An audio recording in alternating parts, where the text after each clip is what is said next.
Bismillahirrahmanirrahim. Assalamualaikum warahmatullahi wabarakatuh.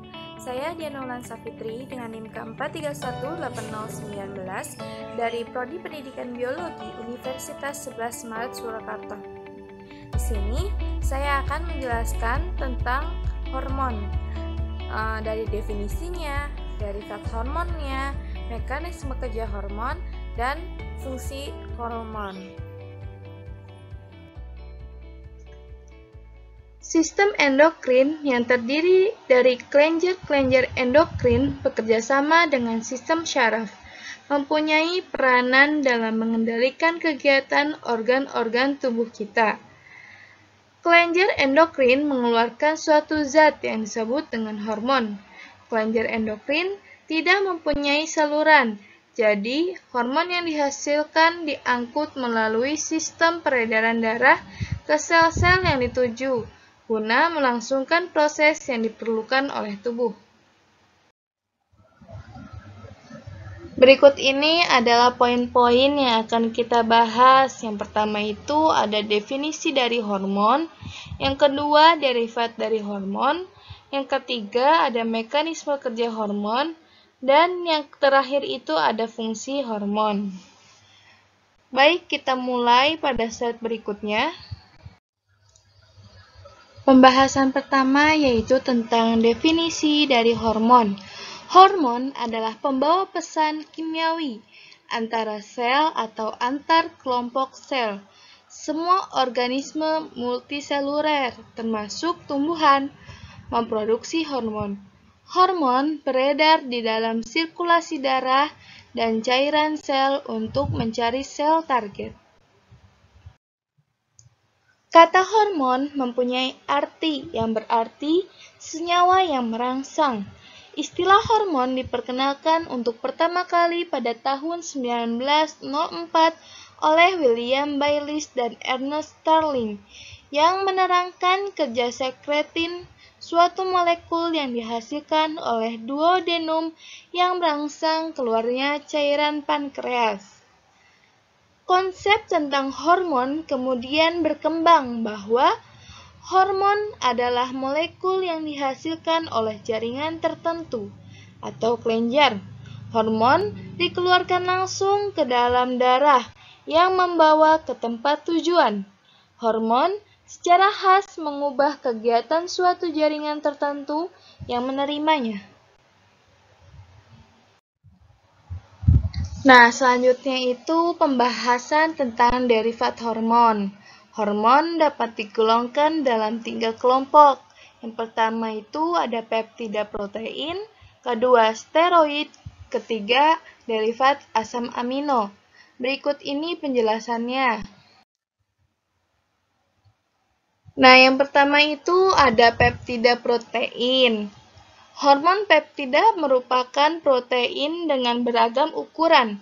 Protein yang disintesis disisipkan ke dalam vesikel untuk sekresi dilipat dan dapat diproses melalui proteolisis atau modifikasi lain.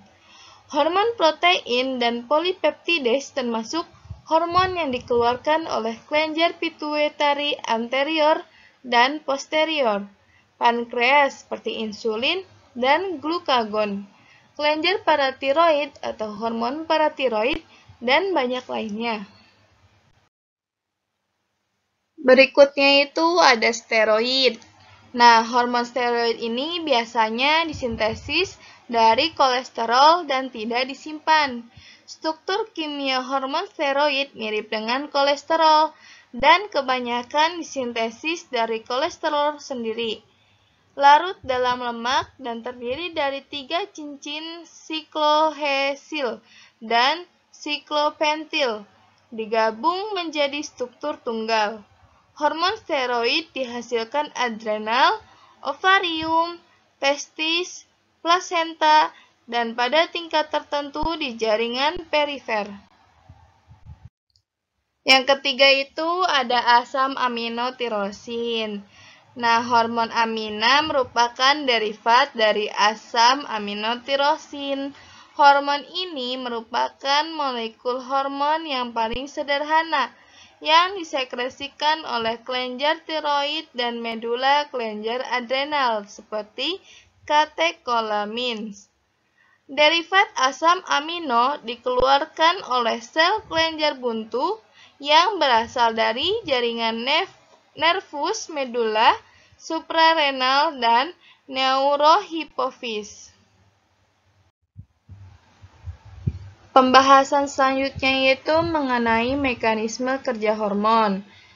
Nah, adanya rangsangan dari luar maupun dari dalam menyebabkan kelenjar endokrin memproduksi dan mengeluarkan hormon ke dalam plasma darah.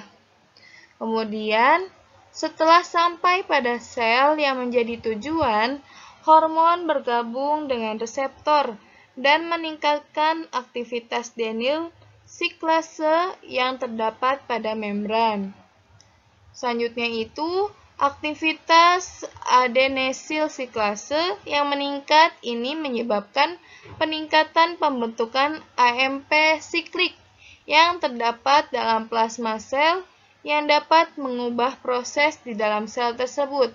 Misalnya, aktivitas enzim, permeabilitas membran, dan sebagainya.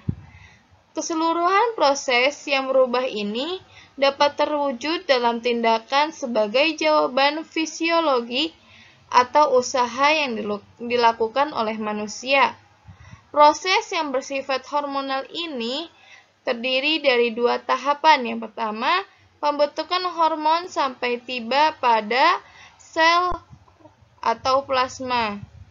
Yang kedua itu peningkatan jumlah AMP siklik hingga terjadinya pertumbuhan atau proses dalam sel. Nah, pembahasan yang terakhir itu ada fungsi dari hormon secara umum. Yang pertama, mempengaruhi dalam metabolisme glukosa, protein, dan lemak pada seluruh tubuh. Yang kedua, mengendalikan tekanan darah. Yang ketiga, merangsang dalam pembentukan sel darah merah. Yang keempat, mengendalikan dalam perkembangan ciri seksual dan sistem reproduksi.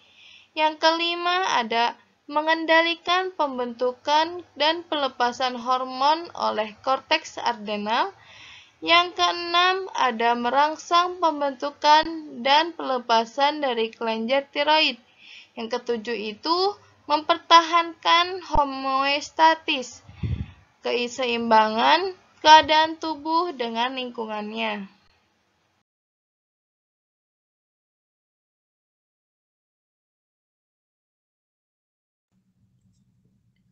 Cukup sekian penjelasan dari saya, kurang lebihnya saya mohon maaf.